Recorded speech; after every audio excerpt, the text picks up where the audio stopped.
Hi everyone, I'm Susan, and today I'm going to read you a story called Pete the Kitty and the Case of the Hiccups. Pete's here to say hello. Hi everybody. Here we go. Written by James Dean. Oh no, Pete has the hiccups. Hiccup, hiccup. How do you stop the hiccups? Pete asked Grumpy Toad, "How do I stop my hiccups?" "I know," says Grumpy Toad. "You stand on one foot." Pete stands on one foot. Hiccup. Pete still has the hiccups. Oh no! Pete asks Callie, "How do I stop my hiccups?"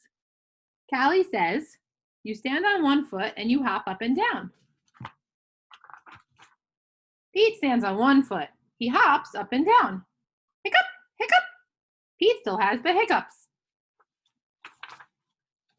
Pete asks Gus, "How do I stop my hiccups?" "I know," Gus says. "You stand on one foot, you hop up and down, and you sing a song." Pete does it. Pete stands on one foot, he hops up and down, and he sings, my buttons, my four groovy buttons." Hiccup, hiccup, hiccup. Pete still has the hiccups.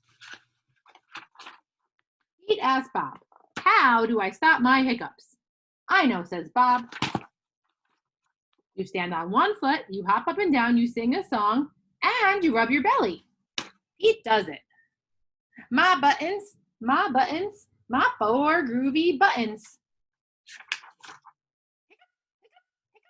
Nothing is working. Pete still has the hiccups. "Go ask Mom," Bob says.